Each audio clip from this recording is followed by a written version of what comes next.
these are just so-called American, but they are not American. They still believe, they still love their own country, and they don't love as they love in Pakistan. They just love their Pakistan, they don't love this country.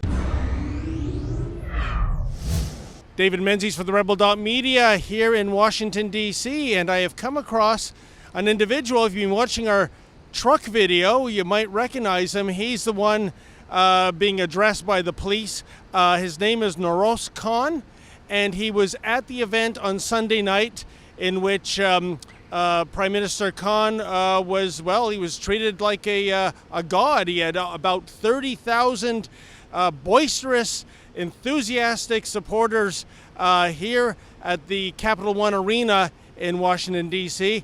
And Noros, can you describe what went down that night and why you decided to cause a bit of a ruckus?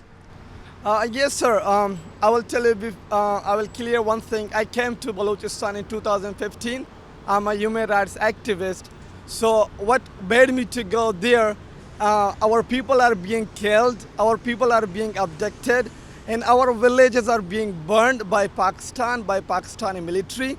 So this thing gave me more motivation to go there, ask Mr. Khan, ask Pakistani Prime Minister why they are genociding our people, why they are killing our people, why they are abducting our innocent people.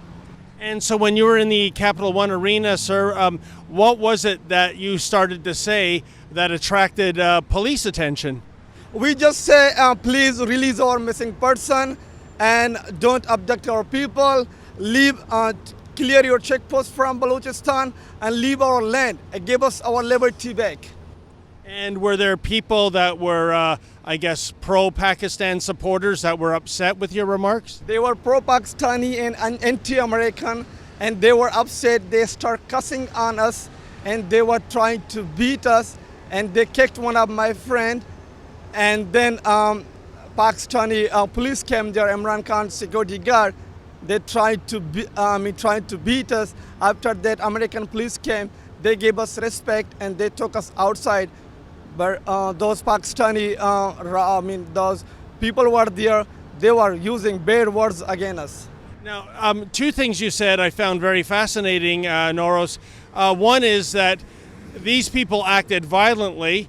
And I think that's where the line is crossed, obviously, and when it comes to free speech.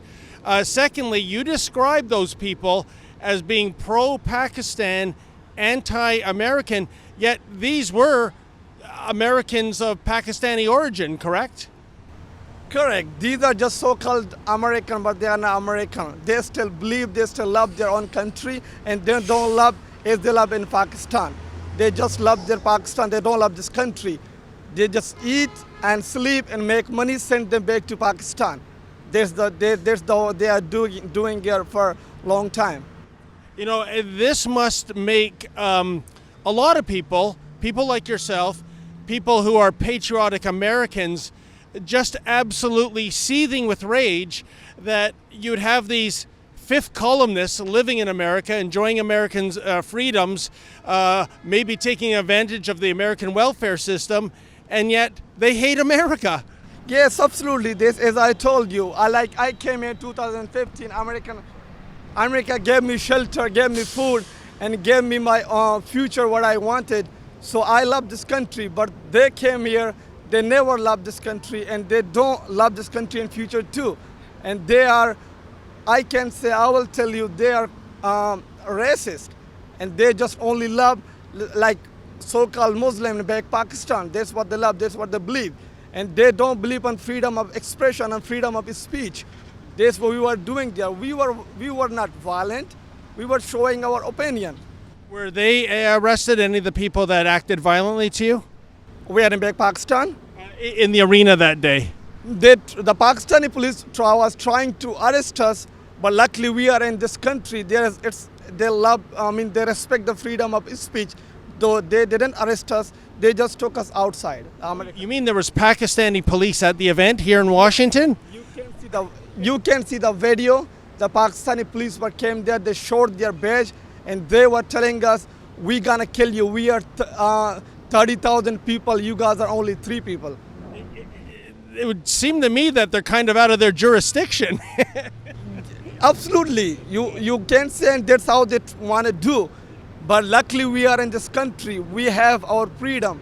It seemed kind of odd to me that somebody who is responsible for war, somebody who is responsible for ongoing atrocities to your people, would be invited to this institute to speak. What did you make of that?